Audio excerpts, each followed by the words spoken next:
என்னுடைய கணிப்பின்படி இதை எடுத்து பார்த்தால் கண்டிப்பாக 140 இடங்களிலே இந்த மேனிப்புலேஷன் நடந்ததற்கு அடிப்படை ஆதாரமே 140 கலெக்டர்களிடம் திரு அமித்ஷா அவர்கள் போன் பண்ணி பேசி முடிவை மாற்றியதுதான் இதற்கு காரணம். அந்த 140 தொகுதிகளிலே இவர்கள் கான்சன்ட்ரேட் பண்ணாலே 140 பிராடுத்தனத்தில் உச்சத்தில் மேனிப்புலேட் பண்ணப்பட்டதுதான். மற்ற ஒரு 200 இடங்கள் இவர்கள் தானாக வந்து விடுவார்கள் என்று இவர்கள் நம்பினார்கள். அதில் உத்தரப்பிரதேசம் மிகப்பெரிய அடியை அவர்களுக்கு கொடுத்து விட்டது. இவர்கள் தொடாத இடங்களிலே இவர்கள் தோற்றுவிட்டார்கள். தொட்ட 140 தொகுதிகளிலே இவர்கள் ஜெயித்து இருக்கிறார்கள். எனவே இது கிட்டத்தட்ட இல்லை என்று சொன்னால் பிஜேபி 100 இடங்களில் சுருக்கப்பட்டிருக்கும். இந்தியா கூட்டணி வெற்றி பெற்றிருக்கும். இதை மாற்றி தேர்தலை தெல்லுமுள்ளு தேர்தலாக மாற்றி தேர்தலை ஒரு பிராடு தேர்தலாக நடத்தி பிஜேபி மீண்டும் ஆட்சிக்கு வருவதற்கு உறுதுணையாக இருந்த இந்த தேர்தல் ஆணையம் ஒட்டுமொத்தமாக இந்த தேர்தல் ஆணையம் எக்ஸ்போஸ் பண்ணப்படும். திமுக தலைவர் பீகாரில் மட்டும் போராடுங்கள் மட்டும் போதாது, தமிழகத்திலும் இவர்கள் போராட்டத்தை முன்னெடுக்க வேண்டும்.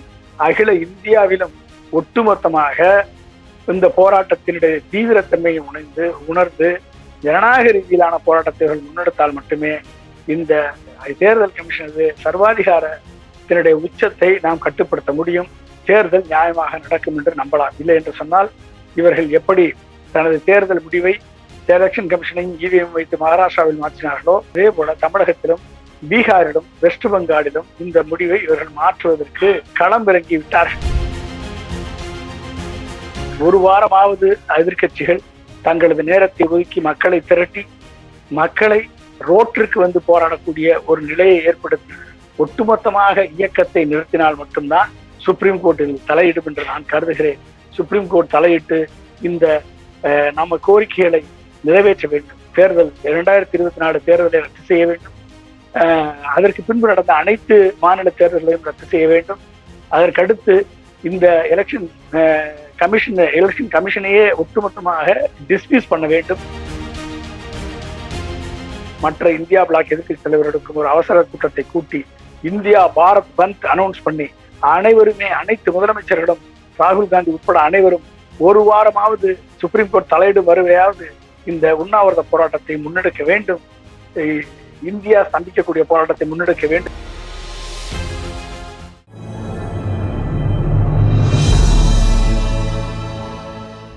தமிழ் நியூஸ் பார்வையாளர்களுக்கு அன்பு வணக்கம். இன்றைய சிறப்பு நேர்காணலில் நம்மோடு இணைந்திருக்கும் சிறப்பு விருந்தினர் அரசியல் விமர்சகர் டாக்டர் பொன்ராஜ் சார் தான் இருக்காங்க. சார் வணக்கம். சார் வணக்கம்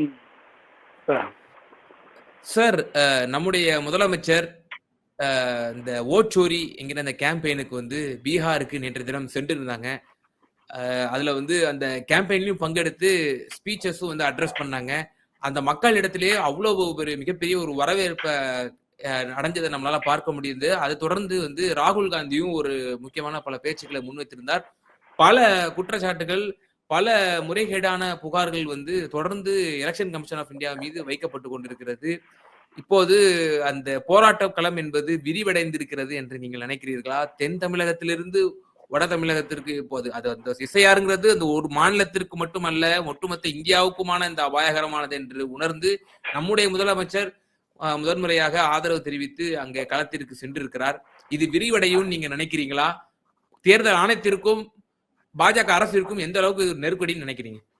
தமிழக முதல்வர் திரு மு.க. ஸ்டாலின் அவர்கள் இந்தியா கூட்டணியுடைய அழைப்பின் பேரில் ராகுல் காந்தி, தேஜஸ்வி யாதவ் அவர்களோடு இணைந்து இன்றைக்கு ஒரு மாபெரும் ஒரு வரலாற்று பேரணியை பீகாரிலே நிகழ்த்தி காண்பித்திருக்கிறார்கள். இது இந்த தொடக்கத்தில், இந்த போராட்டத்தில், ஜனநாயகத்தை மீட்கக்கூடிய இந்த போராட்டத்தில் தேர்தல் ஆணையத்தின் சர்வாதிகாரத்தை, எதேச்சதிகாரத்தை எதிர்த்து நடக்கக்கூடிய இந்த போராட்டத்தில் எஸ்ஐஆர் என்று சொல்லக்கூடிய ஸ்பெஷல் இன்டென்சிவ் ரிவிஷன் என்று ஓட்டர் ஐடியை என்ற ஒரு திட்டத்தை கொண்டு அதன் மூலமாக 65 லட்சம் பேரின் வாக்குரிமையை பறித்திருக்கிறது இந்த தேர்தல் ஆணையம். இந்த 65 லட்சம் பேரின் வாக்குரிமையை பறித்து அவர்கள் கொடுத்த ஆதார் கார்டு செல்லாது, அவர்கள் கொடுத்த ஓட்டர் ஐடி செல்லாது, அவர்கள் கொடுத்த ரேஷன் கார்டு செல்லாது என்று சொல்லி 65 லட்சம் பேரை ஒரே மாசத்துல அவர்களது வாக்குரிமையை பறித்திருக்கிறது. இதற்கு எந்தவித காரணமும் சொல்ல மாட்டேன், சுப்ரீம் கோர்ட்டுக்கு பதிலளிக்க மாட்டேன் என்று சொல்லி எதாச்சிகாரத்தின் உச்சத்தில், சர்வாதிகாரத்தின் எச்சத்தில் ஆடிக்கொண்டிருக்கிறது தேர்தல் ஆணையம். இந்த தேர்தல் ஆணையம் பாரத தன்னுடைய பிரதமராக இருக்கக்கூடிய மோடி அவர்களது அடியாளாக, ஏவலாளியாக மாறி பல வருடங்கள் ஆகிவிட்டது. எனவே இப்படிப்பட்ட தேர்தல் ஆணையம் சுப்ரீம் கோர்ட்டுக்கு பதில் சொல்ல மாட்டேன், மக்கள் கேள்வி கேட்டால் பதில் சொல்ல மாட்டேன், லீடர் ஆஃப் ஆப்போசிஷன் கேள்வி கேட்டால் பதில் சொல்ல மாட்டேன், ஆதாரத்தோடு குற்றச்சாட்டை கூறினாலும் பதில் சொல்ல மாட்டோம், தெருவில் இருக்கிறவர்களுக்கெல்லாம் 0 அட்ரஸ் போடுவோம்.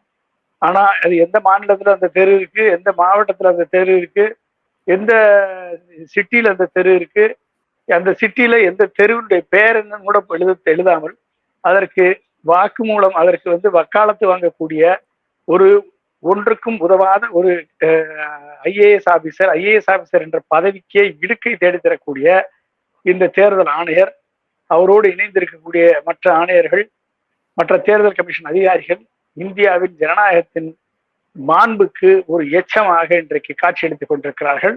அவர்கள் நடத்தக்கூடிய அந்த தேர்தல், உண்மையிலேயே அவர்கள் நடத்திய தேர்தல் 2024 தேர்தல், பாராளுமன்ற தேர்தலே செல்லாது என்ற நிலை ஏற்பட்டிருக்கிறது.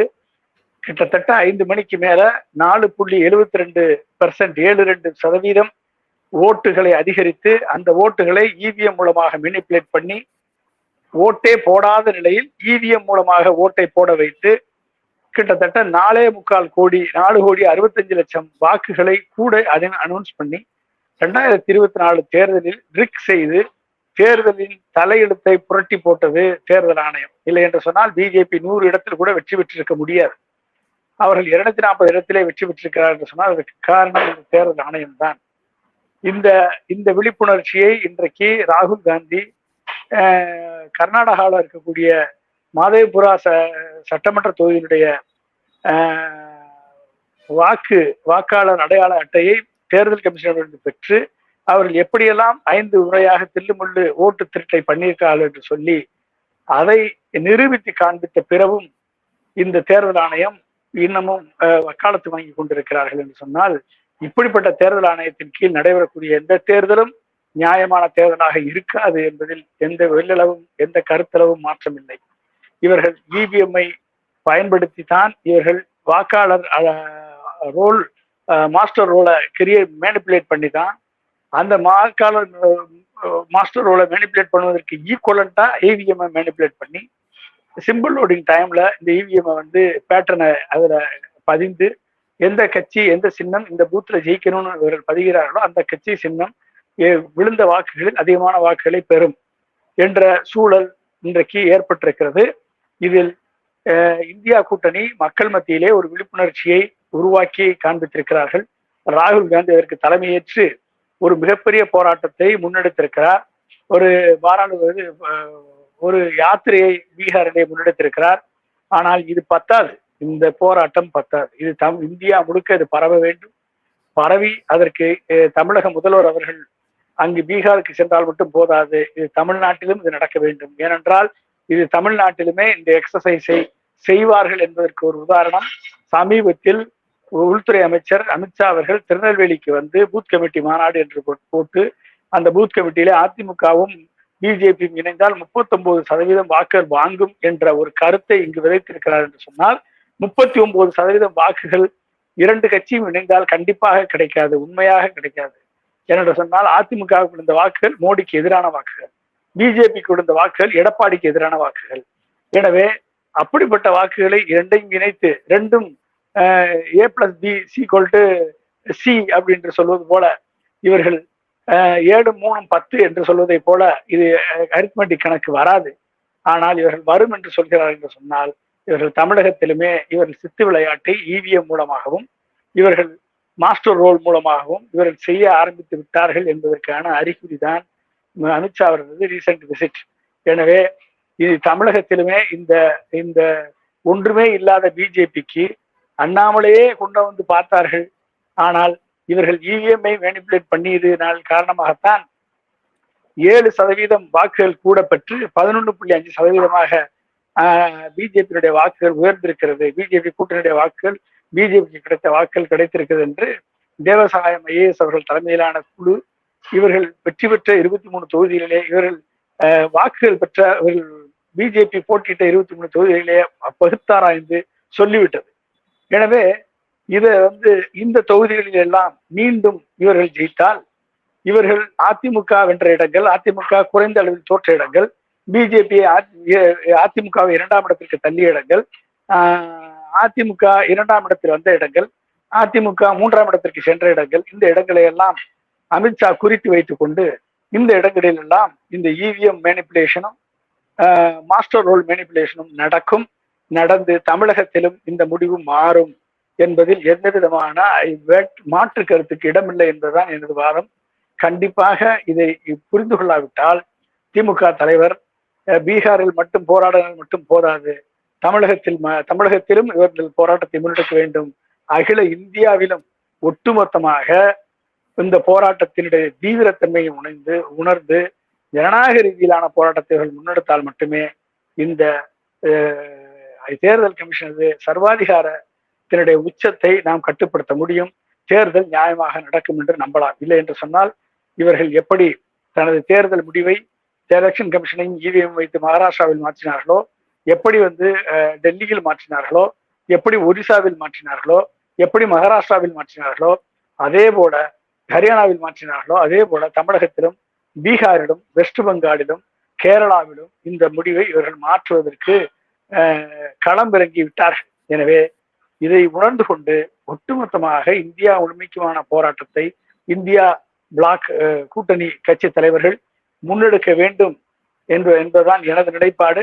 இதை எப்பொழுது அவர்கள் செய்கிறார்களோ, எப்பொழுது இப்படிப்பட்ட ஒரு மாபெரும் புரட்சி வெடிக்கிறதோ, எப்பொழுது சுப்ரீம் கோர்ட் இனிமேல் சுப்ரீம் கோர்ட் வாழாதிருந்தால் சுப்ரீம் கோர்ட்டினுடைய நடுநிலைமை பாதிக்கப்படும், சுப்ரீம் கோர்ட் நம்பகத்தன்மையை இழக்கும் என்ற நிலையை என்றைக்கு நாம் மக்கள் போராட்டத்தின் மூலமாக ஏற்படுகிறோமோ அன்றைக்குத்தான் இந்த எலெக்ஷன் கமிஷன் டிஸ்மிஸ் செய்யப்படும், 2024 தேர்தல் ரத்து செய்யப்படும், புது தேர்தல் பாராளுமன்றத்திற்கான பொது தேர்தல் விவிபேட் எலக்ட்ரானிக் ஓட்டிங் மிஷின் விவிபேட்ல 100% தெர்மல் பிரிண்டர் எல்லாம் தூக்கி எறிந்துவிட்டு லேசர் பிரிண்டர் புகுத்தப்பட்டு விவிபேட்டினுடைய சிலிப்பை எடுத்து தனி பெட்டியில போட்டு எண்ணக்கூடிய நிலை ஏற்படும். இதை செய்ய தவறினால் மிகப்பெரிய ஒரு சிக்கலை நாம் சந்திப்போம். நீங்க பாருங்க, தமிழக அரசு 3 வருட காலம் போராடி சுப்ரீம் கோர்ட்டுக்கே பொறுக்காமல் தமிழக ஆளுநருக்கு ஆர்டிகல் 200 என்ற உச்சபட்ச அதிகாரத்தை பயன்படுத்தி ஒரு தீர்ப்பை வழங்கியது. அந்த தீர்ப்பை நீர்த்து போக செய்ய ஹரி சால்வே போன்ற முக்கியமான வழக்கறிஞர்களை, ஒரு சிட்டிங்க்கு 50 லட்சம் 1 கோடி என்று வாங்கக்கூடிய வழக்கறிஞர்களை வைத்து மத்திய அரசு இன்றைக்கு சட்டத்தை வளைக்க பார்க்கிறது.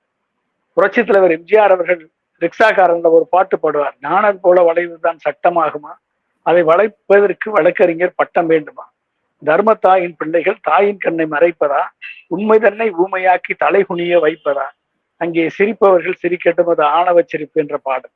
அது இன்றைக்கு சுப்ரீம் கோர்ட்டிலே மத்திய ஒன்றிய அரசிற்கு மோடி அரசிற்கு ஆதரவாக வாதாடி கொண்டிருக்கக்கூடிய வழக்கறிஞர்கள் உண்மைத்தன்மையை மாற்றுவதற்கு அவர்கள் கவர்னருக்கு கொடுக்கப்பட்ட அதிகாரத்தை as soon as possible என்ற ஒரு வார்த்தைக்கு அர்த்தம் தெரியாமல் ஹரி சால்வே போன்ற தேர்ந்த வழக்கறிஞர்கள் இன்றைக்கு மத்திய அரசுக்கு ஆதரவாக சட்டத்தை வளைப்பதற்கு சட்டத்தின் சந்து பொந்துகளில் நுழைந்து கொண்டு இவர்கள் வாக்குவாதத்தை பார்த்தால் எவ்வளவு அயோக்கியத்தனமான அநியாயமான அக்கிரமமான வாக்குவாதத்தை சுப்ரீம் கோர்ட் முன்பே வைத்து as soon as possible நீ கவர்னர்கள் பிரசிடென்ட் கவர்னர் தீர்வெடுக்க வேண்டும் என்று சொன்னால் அதற்கு வியாக்கியம் பேசிக்கொண்டு அதற்கு காலவரை நிர்ணயம் செய்ய முடியாது என்று சொல்லிக்கொண்டு இவர்கள் சட்டத்தை வளைத்துக் கொண்டிருக்கிறார்கள். அதையும் பார்த்து சுப்ரீம் கோர்ட் இன்றைக்கு கேட்டுக்கொண்டிருக்கிறது என்று சொன்னால் இவர்கள் எந்த அளவிற்கு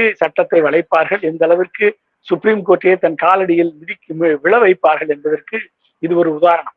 எந்த அளவிற்கு இந்த ஒரு கவர்னர்களும் ஜனாதிபதியும் தனக்கு பிடித்த கவர்மெண்ட் சட்டத்தை ஏற்றினால் அடுத்த நொடி கையெழுத்து போடுவதும், எதிர்கட்சி மாநில அரசுகள் சட்டத்தை ஏற்றினால் அவை காலவரை என்று கிடப்பில் போடுவதும், இவர்களுக்கு கொடுத்த அதிகார வரம்பு சரிதான், அதற்கு உச்சவரம்பு நிர்ணயிக்க முடியாது, அதற்கு காலக்கெடு நிர்ணயிக்க முடியாது என்று சட்டத்தை கையில் எடுத்துக்கொண்டு சட்டத்தின் பால் அதனை தாண்டி இவர்கள் சர்வாதிகாரத்தை கையில் எடுத்துக்கொண்டு ஆட்சி நடத்துவதற்கு இந்த ஹரிஸ் சால்வே போன்ற தேர்ந்த வழக்கறிஞர்கள் இன்றைக்கு ஆதரவாக வாதாடி கொண்டிருக்கிறார்கள் என்று சொன்னால், மத்திய அரசு எந்த அளவிற்கு ஜனநாயகத்தின் குரல் வலையை நெறிப்பதில், சுப்ரீம் கோர்ட்டை ஏமாற்றுவதில், சுப்ரீம் கோர்ட்டை திசை திருப்புவதில், சுப்ரீம் கோர்ட்டை தடுமாற வைப்பதில் இவர்கள் எந்த அளவிற்கு கைதேர்ந்தவர்கள் என்பது இதில் நிரூபணமாக இருக்கிறது. எனவே இவர்களை நம்பி இவர்கள் இந்த திருத்தத்தை செய்வார்கள் என்று இந்தியா கூட்டணியோ, எஸ்ஐஆரை வித்ரா பண்ணுவார்கள் என்று இந்தியா கூட்டணியோ, இவர்கள் நியாயமான முறையில் தேர்தலை நடத்துவார்கள் என்று இந்தியா கூட்டணியோ தலைவர்கள் நம்பினால் இனிமேல் எதிர்காலம் ஒரு மிகப்பெரிய ஒரு சூன்யமான காலமாக மாறும். இங்கு அரசியல் எந்த அரசியலும் நடத்தாது. இங்கு சர்வாதிகாரத்தின் ஆட்சி, மன்னர் ஆட்சி தான், மோடியின் ஆட்சி தான் இங்கு நிலைபெறும் என்பதை நாம் உணர்ந்து கொண்டால் மட்டுமே இன்றைக்கு இதற்கான தீர்வு கிடைக்கும். எனவே ஒரு வாரமாவது எதிர்கட்சிகள் தங்களது நேரத்தை ஒதுக்கி மக்களை திரட்டி மக்களை ரோட்டிற்கு போராடக்கூடிய ஒரு நிலையை ஏற்படுத்தி ஒட்டுமொத்தமாக இயக்கத்தை நிறுத்தினால் மட்டும்தான் சுப்ரீம் கோர்ட்டில் தலையிடும் என்று நான் கருதுகிறேன். சுப்ரீம் கோர்ட் தலையிட்டு இந்த நம்ம கோரிக்கைகளை நிறைவேற்ற வேண்டும். தேர்தல் 2024 தேர்தலை ரத்து செய்ய வேண்டும். அதற்கு பின்பு நடந்த அனைத்து மாநில தேர்தல்களையும் ரத்து செய்ய வேண்டும். அதற்கடுத்து இந்த எலெக்ஷன் கமிஷனையே ஒட்டுமொத்தமாக டிஸ்மிஸ் பண்ண வேண்டும். டிஸ்மிஸ் பண்ணி அவர்கள் மீது குற்ற சாட்டு கிரிமினல் கம்ப்ளைண்ட் கொடுத்து அவர்களை நீதிமன்றத்தின் விசாரணை முன்பாக நிலைநிறுத்த வேண்டும். அது மட்டுமல்லாமல் புது எலெக்ஷன் கமிஷனரை அப்பாயின்ட் பண்ணக்கூடிய அந்த விதியை மாற்றி சுப்ரீம் கோர்ட்டினுடைய சீஃப் ஜஸ்டிஸ் இதில் தலையிட்டு எலெக்ஷன் கமிஷனரை தேர்ந்தெடுக்கக்கூடிய ஒரு வாய்ப்பை அவர் உருவாக்கி தர வேண்டும். இந்த 3 எலெக்ஷன் கமிஷன் 4 எலெக்ஷன் கமிஷன்லாம் இருக்கக்கூடாது.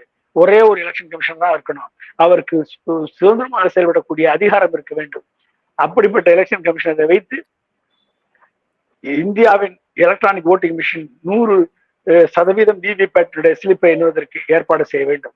இதை செய்தால் மட்டும்தான் ஜனநாயகம் காப்பாற்றப்படும். எனவே இந்த போராட்டம் முதல் போராட்டம், இந்த போராட்டம் துவக்க போராட்டம். இந்த போராட்டம் இந்தியா முழுமைக்கும் எதிரொலிக்க வேண்டும். மோடி அரசு பல்வேறு வகைகளில் இந்த போராட்டத்தை திசை திருப்புவதற்கு மசோதாக்களை கொண்டு வரும், பிரதமரை அரெஸ்ட் பண்ண மசோதாக்கள் கொண்டு வரும், முதலமைச்சரை அரெஸ்ட் பண்ண மசோதாக்கள் கொண்டு வரும்,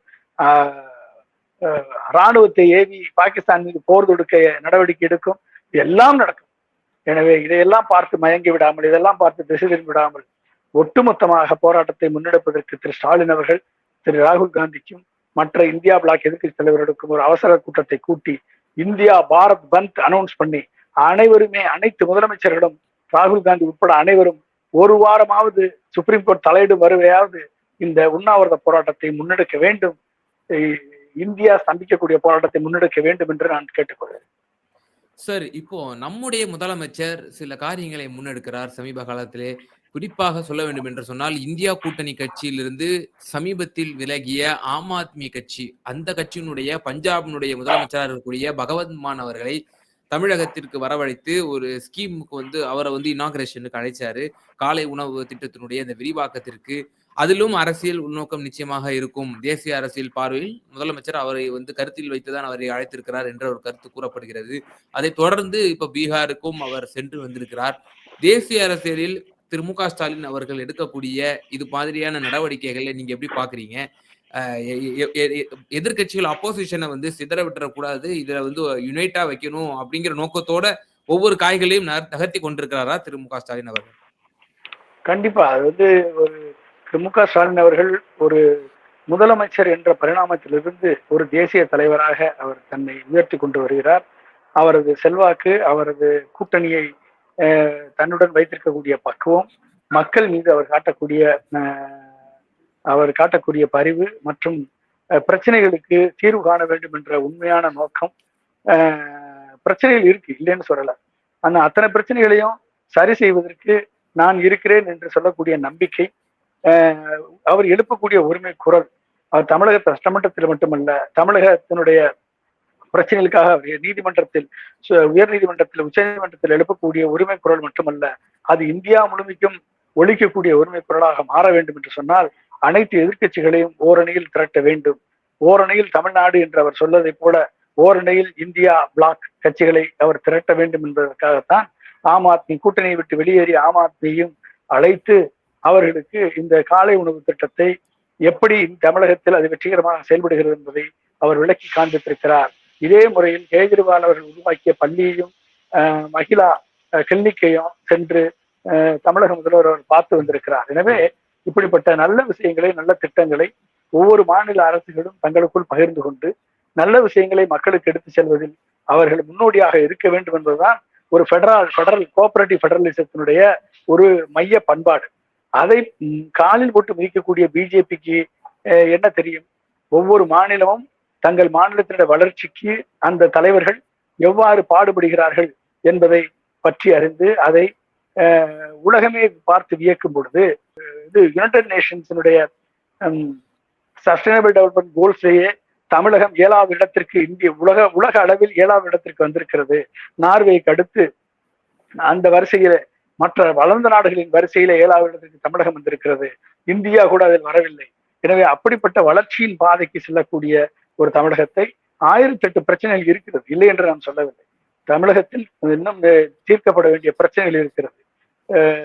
காவலர் பிரச்சனை இருக்கு, உயர்கல்வியில பிரச்சனை இருக்கு, கல்வித்துறையில பிரச்சனை இருக்கு, மருத்துவத்துறையில பிரச்சனை இருக்கு, அதுக்கடுத்து எலக்ட்ரிசிட்டி டிபார்ட்மெண்ட்ல பிரச்சனை இருக்கு,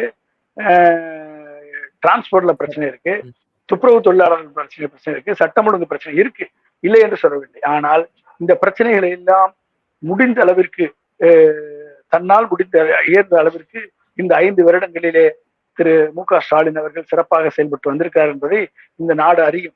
அதனால்தான் இன்னமும் தமிழக மக்கள் அவர் பின்னால் நிற்கிறார்கள். இந்த பிரச்சனைகளை சரி செய்யக்கூடிய ஒரு சின்ன அயோட்டா ஆஃப் ஐடியா கூட இல்லாதவர்கள் தான் எதிர்கட்சி வரிசையில நின்று கொண்டு ஸ்டாலினை பார்த்து வசைவாடி கொண்டிருக்கிறார்கள், ஸ்டாலினை பார்த்து ஏளனம் பண்ணி கொண்டிருக்கிறார்கள், திரு மு.க. ஸ்டாலினை பார்த்து அங்கிள் என்று சொல்கிறார்கள், மு.க. ஸ்டாலினை பார்த்து குடும்ப ஆட்சி என்று சொல்கிறார்கள். அதெல்லாம் அதையெல்லாம் தாண்டி இருக்கிறார் திரு மு.க. ஸ்டாலின் அவர்கள். அதுதான் பாக்குறேன் நான். திமுகவை பற்றி 1008 குறைகள் இருந்தாலும் இன்றைக்கு திமுகவை எதிர்த்து நிற்கக்கூடிய ஒரு உண்மையான திராவிட முன்னேற்ற கழக தலைவர் திரு மு.க. ஸ்டாலினை போன்ற ஒரு பண்புமிக்க ஒரு தலைவர் இன்றைக்கு தமிழகத்தில் கிடையாது என்பது உறுதி. அப்படிப்பட்ட நிலையில்தான் அவர் இன்றைக்கு தேசிய தலைவராக பரிணமித்து வருகிறார். அந்த தேசிய தலைவர்களுக்கெல்லாம் வழிகாட்டக்கூடிய தலைவராக இன்றைக்கு காங்கிரசிற்கும் மட்டுமல்ல, மம்தா பானர்ஜியா இருக்கட்டும், அது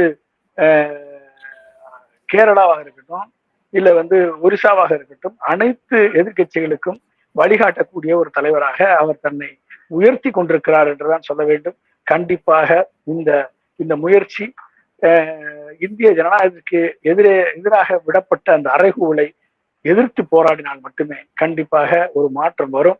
அந்த மாற்றத்திற்கு தமிழக மக்கள் கண்டிப்பாக உறுதுணையாக இருப்பார்கள் என்று நான் நம்புகிறேன்.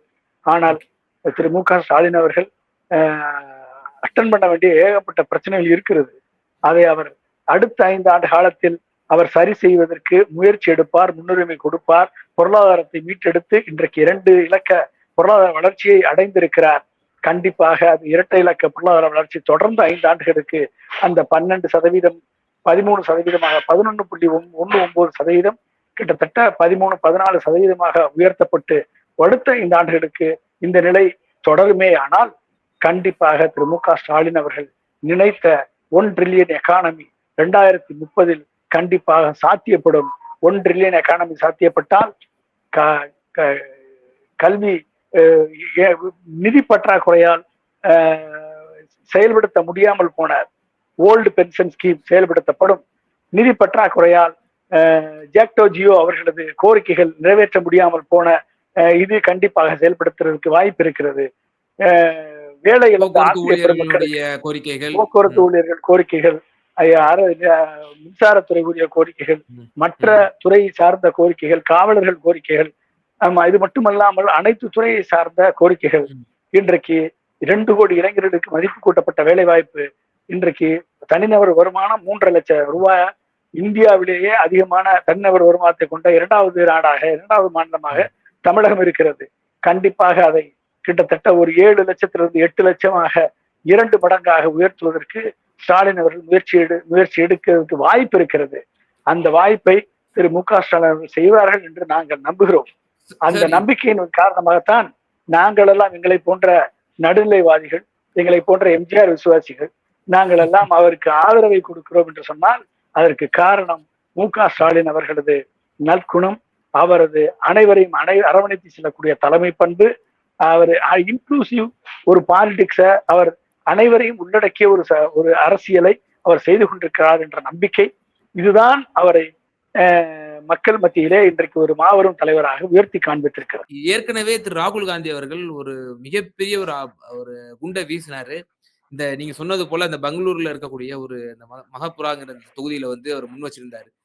இப்போ அதுக்கு அடுத்ததாக இப்போது அண்மையா வந்திருக்கக்கூடிய செய்தி, கிட்டத்தட்ட 70லிருந்து 80 லோக்சபா கான்ஸ்டிடியூவன்சி கடந்த 2024 நடந்த அந்த தேர்தல்ல மால் பிராக்டிஸ் நடந்திருக்கு. அந்த மால் பிராக்டிஸ வந்து இப்ப நாங்க வந்து நெக்ஸ்ட் இன்னும் வரக்கூடிய ஒரு சில மாதங்கள்ல காங்கிரஸ் கட்சி சார்பாக அது வந்து எக்ஸ்போஸ் செய்யப்படும். ராகுல் காந்தி அதை வெளியிடுவார் என்ற தகவல்கள் தற்போது வந்த வண்ணமாக இருக்கிறது. ஒரே ஒரு சட்டமன்ற தொகுதியிலேயே நம்ம பார்த்தோம் 1 லட்சத்தி சில்லற வாக்காளர்கள் வந்து போலி வாக்காளர்களை பயன்படுத்தி இருக்கிறார்கள் என்று சொல்லி அடுக்கடுக்கான பல தரவுகளோடு குற்றச்சாட்டுகளை வந்து அவர் வெளிப்படுத்தினா நம்மளால பார்க்க முடியுது. இப்போது 70லிருந்து 80 லோக்சபா கான்ஸ்டிடியூவன்சிலேயே வந்து இவ்வளவு பெரிய மால் பிராக்டிஸ் அப்படிங்கிற தூக்கி போடுறாரு அப்படின்னா இது எந்த அளவுக்கு ஒரு மிகப்பெரிய ஒரு இம்பாக்டை ஏற்படுத்தும் நீங்க நினைக்கிறீங்க சார்? என்னுடைய கணிப்பின்படி நான் 2024 தேர்தல் முடிவுகள் வந்து கொண்டிருக்கும் போதே சொன்னேன், 140 இடங்கள் இந்த மேனிப்புலேஷன் நடந்திருக்கிறது என்று. இப்பொழுதுதான் 70 இடங்களிலே அவர்கள் வந்து அதற்கான தரவுகளை எடுத்திருக்கிறார்கள். இதை எடுத்து பார்த்தால் கண்டிப்பாக 140 இடங்களிலே இந்த மேனிப்புலேஷன் நடந்ததற்கு அடிப்படை ஆதாரமே 140 கலெக்டர்களிடம் திரு அமித்ஷா அவர்கள் போன் பண்ணி பேசி முடிவை மாற்றியதுதான் இதற்கு காரணம். அந்த 140 தொகுதிகளிலே இவர்கள் கான்சன்ட்ரேட் பண்ணாலே 140ம் பிராடுத்தனத்தில் உச்சத்தில் மேனிப்புலேட் பண்ணப்பட்டதுதான். மற்ற ஒரு 200 இடங்கள் இவர்கள் தானாக வந்து விடுவார்கள் என்று இவர்கள் நம்பினார்கள். அதில் உத்தரப்பிரதேசம் மிகப்பெரிய அடியை அவர்களுக்கு கொடுத்து விட்டது. அதே போல மற்ற இடங்களிலே இவர்கள் தொடாத இடங்களிலே இவர்கள் தோற்றுவிட்டார்கள். தொட்ட 140 தொகுதிகளிலே இவர்கள் ஜெயித்து இருக்கிறார்கள். எனவே இது வந்து கிட்டத்தட்ட இல்லை என்று சொன்னால் பிஜேபி 100 இடங்களில் சுருக்கப்பட்டிருக்கும். இந்தியா கூட்டணி வெற்றி பெற்றிருக்கும். இதை மாற்றி தேர்தலை தெல்லுமுள்ளு தேர்தலாக மாற்றி தேர்தலை ஒரு பிராடு தேர்தலாக நடத்தி பிஜேபி மீண்டும் ஆட்சிக்கு வருவதற்கு உறுதுணையாக இருந்த இந்த தேர்தல் ஆணையம் ஒட்டுமொத்தமாக இந்த தேர்தல் ஆணையம் எக்ஸ்போஸ் பண்ணப்படும். இந்த 70 தொகுதிகளில் தேர்தல் ஆணையம் செய்தது தவறு என்ற டேட்டாவை திரு ராகுல் காந்தி ப்ரூவ் பண்ணிட்டாருன்னா, அவர் ப்ரூவ் பண்றது மாஸ்டர் ரோல்ல இருக்கக்கூடிய டேட்டா தவறுகளை, அந்த டேட்டா தவறுகளை எப்படி அவர்கள் செயல்படுத்தினார்கள் என்று நீங்கள் பார்த்தால், மாஸ்டர் ரோல்ல இவர்கள் போலி ஐடென்டிட்டி கார்டை யூஸ் பண்ணியிருக்காங்க. போலியா வாக்காளர்களை ஒரே வாக்காளரை மல்டிபிள் இடத்துல வாக்களிக்க வைத்திருக்கிறார்கள், கிரியேட் பண்ணியிருக்காங்க. ஒரே போட்டோவை பல்வேறு வாக்குகளுக்கு இவர்கள் பயன்படுத்தி இருக்கிறார்கள். அட்ரஸ் தப்பா போட்டிருக்காங்க, 0 போட்டிருக்காங்க. 0 போட்டு ஏகப்பட்ட பேர் அட்ரஸ் போட்டிருக்காங்க. ஒரே அட்ரஸ்ல 100 பேர் 80 பேர் இருக்கிற மாதிரி இவங்க இப்போ வாக்காளர்களை சேர்த்திருக்கிறார்கள். இந்த வாக்காளர்கள் யாருமே இல்லாத வாக்காளர்கள். இந்த வாக்காளர்களை வைத்து, இந்த வாக்குகளை வைத்து இவிஎம் மூலமாக 5 மணிக்கு மேல எந்த வாக்காளரும் ஓட்டு போடாமலே இவிஎம்ல கவுண்டை கூட்டி வாக்கை இவர்கள் இவிஎம் மூலமாக வாக்களிக்க வைத்திருக்கிறார்கள். இதுதான் உண்மை. இதுதான் அந்த பிராடுத்தனத்தினுடைய உச்சம். இந்த பிராடுத்தனம் வெளிப்பட்டால் 2024 தேர்தல் கண்டிப்பாக 70 தொகுதிகளிலே இந்த பிராடுத்தனம் வந்து மாஸ்டர் ரோல்ல மேனிப்புலேட் பண்ணிருந்தா கண்டிப்பாக இவிஎம் மேனிப்புலேட் பண்ணப்பட்டு இருக்கும். அந்த இவிஎம் விவிபேட்டருடைய பிரிண்ட் அவுட் இப்ப அழிஞ்சிருக்கும். ஏன்னா தெர்மல் பிரிண்டர் போட்டு அழிச்சிருப்பாங்க, அதை எரிச்சிருப்பாங்க. ஏன்னா தேர்தல் கமிஷன் அதை எரிக்க உத்தரவு போட்டுருச்சு. ஒரு 45 நாள்ல எரிக்க உத்தரவு போட்டுருச்சு. ஏன்னா வச்சிருந்தா இந்தியா முழுமைக்கும் குப்பை ஆயிரும்ல. அந்த ஓட்டு ஸ்லிப் வச்சிருந்தா இந்தியா முழுமைக்கும் குப்பை ஆயிரும். அதை வந்து இது பண்றதுக்கு இன்னொரு சுவிட்ச் பாரத் போடணும் பிரதமர். அதனால ஒண்ணு எரிக்க சொல்லிட்டாங்க. அதே மாதிரி 45 நாள்ல சிசிடிவி ஃபுட்டேஜை காலி பண்ண சொல்லிட்டாங்க. ஏன்னா ஹார்ட் டிஸ்க் பத்தாது. அப்புறம் அமெரிக்காவிலையும் இருக்கக்கூடிய ஹார்ட் டிஸ்க் டேட்டா சென்டர் எல்லாம் பத்தாது. அதனால அதையும் காலி பண்ண சொல்லிட்டாங்க. எப்படிப்பட்ட ஒரு அயோக்கியத்தனத்தின் உச்சம், ஒரு கோமாளித்தனத்தின் உச்சம். இதை நம்பிக்கிட்டு சுப்ரீம் கோர்ட் இருக்கு. இதை நம்பிக்கிட்டு எலெக்ஷன் கமிஷன் சொல்றதுதான் கரெக்ட்னு சுப்ரீம் கோர்ட் சொல்லுது. இதை நம்பிக்கொண்டு படித்த வழக்கறிஞர்கள் வாதாடுகிறார்கள் சொன்னால் இந்தியா எப்படிப்பட்ட கயவர்களின் கைகளிலே சிக்கி சின்னாபின்னமாக சிதறு கொண்டு இருக்கிறது என்பதை புரிந்து கொள்ள வேண்டும். எனவே சார் இவங்க ஸ்ட்ரக்சரா இல்ல இதுல ஒரு சின்ன கேள்வி, ஸ்ட்ரக்சரா பிஜேபி இதை செய்தாங்கிற ஒரு குற்றச்சாட்டு தான் காங்கிரஸ் கட்சி வைக்குது. 2023ஆம் ஆண்டு ஒரு சட்டத்தை இயற்றுகிறார்கள் பார்லிமெண்ட்ல. தேர்தல் ஆணையர் மீது வழக்கு பதிவு செய்ய முடியாது அப்படிங்கிற ஒரு சட்டத்தை கொண்டு வருது. சோ அப்பவே அவருக்கு வந்து ஒரு உச்ச அதிகாரம், ஒரு ஆளுநரை போல, ஆளுநருக்கு எப்படி ஒரு உத்தரவுகள் பிறப்பிக்க முடியாதோ, எப்படி வழக்கு பதிவு செய்ய முடியாதோ, அது போல தேர்தல் ஆணையருக்கு 2023ல அப்படி ஒரு சட்டத்தை கொண்டு வராங்க.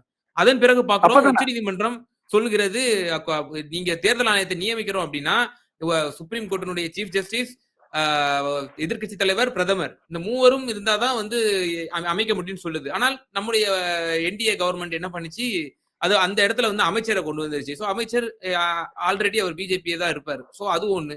அது தொடர்ந்து இப்போ ஒரே நாடு ஒரே தேர்தலுங்கிற ஒரு இதை நோக்கி போய்கிட்டு இருக்கோம். இப்போ அது ஸ்ட்ரக்சரா கரெக்டா பிளான்டா நடக்குதா அப்படிங்கிற ஒரு விமர்சனம் தான் வைக்கப்படுது. பிளான் தாங்க.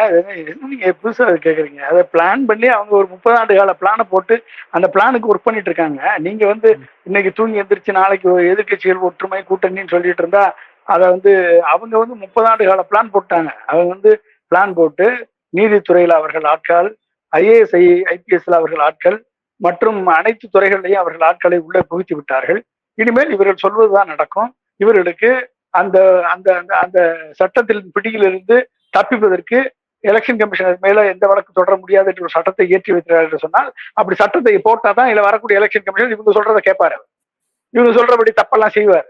இவங்க சொல்லக்கூடிய அனைத்தையும் செய்வார். அதை செஞ்சுக்கிட்டு இருக்காரா இல்லையாப்பா? சுப்ரீம் கோர்ட் கேட்டா பதில் சொல்ல முடியாது. SIR பத்தி உனக்கு டேட்டா தர முடியாது. CCTV ஃபுட்டேஜ் கொடுக்க முடியாது. எங்க ரூல்லே கிடையாது. நாங்க ஒரு ஆளை சொன்னா ஒரு கேள்வி கேட்டா ரூலே மாத்திட்டோன்றான்.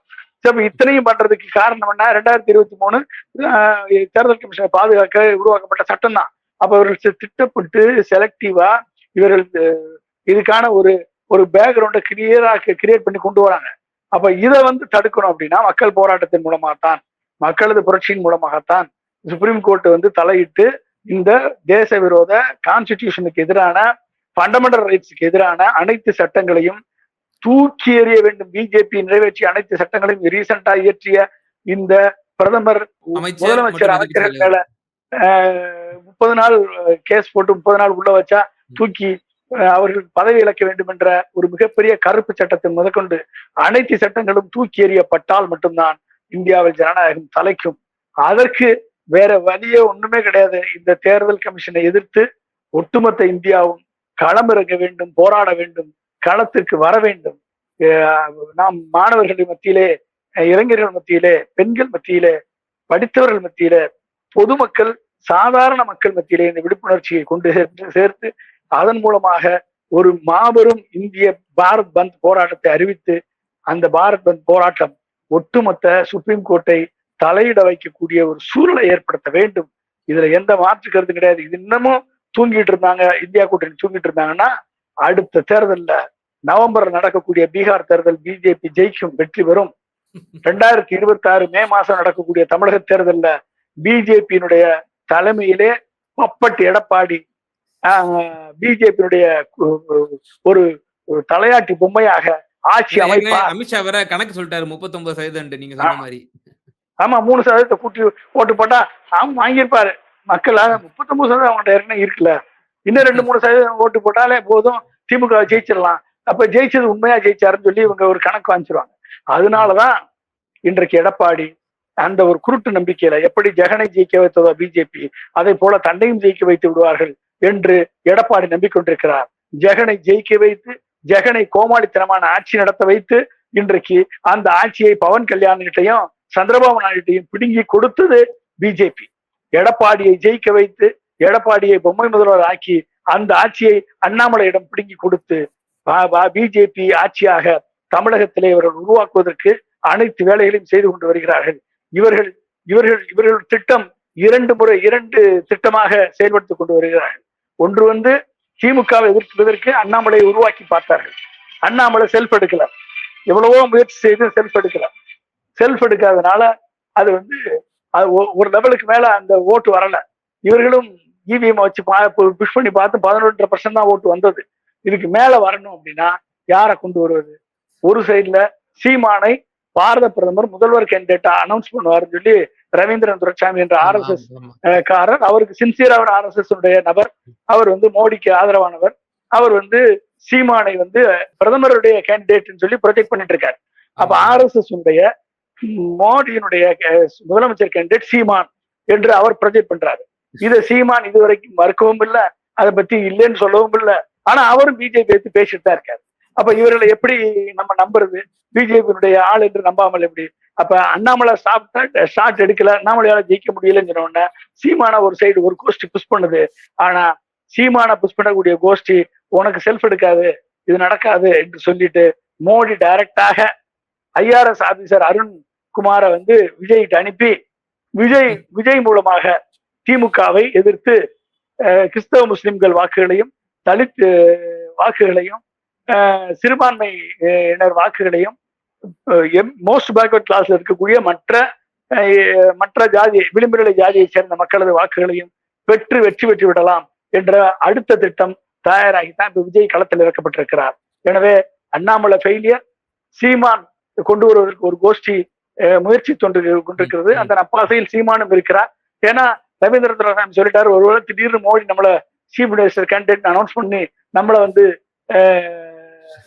ஒரு சிண்டே மாதிரி அனௌன்ஸ் பண்ணாலும் பண்ணிடுவாங்க என்ற நப்பாசையில் அவர் இருக்கிறார். எனவே இவர்கள் அனைவருமே பிஜேபியினுடைய ஒரு முகமாக இல்ல மற்றொரு முகமாக, எப்படி தலித் மாயாவதி ஒரு ஸ்பாயிலராக உத்தரப்பிரதேசத்தில் இருந்து இவ்வளவு நாள் பிஜேபியை வளர விட்டாரோ, எப்படி ஒவைசி முஸ்லிம்களது வாக்குகளை எல்லாம் பிரிச்சு பிஜேபி வெற்றி பெற வைத்தாரோ, அதே போல ஒரு சூழலை இன்றைக்கு அதிமுக செய்கிறது. அதிமுக அழிப்பதற்கு பிஜேபி களமிறங்கி செயல்பட்டுக் கொண்டிருக்கிறது. இந்த அதிமுகவை அழித்து யார் இதுல ஜெயித்து 2ஆம் இடத்திற்கு வருவார்கள் என்பதற்கு விஜயும் சீமானும் களத்தில் இறக்க விடப்பட்டிருக்கிறார்கள்.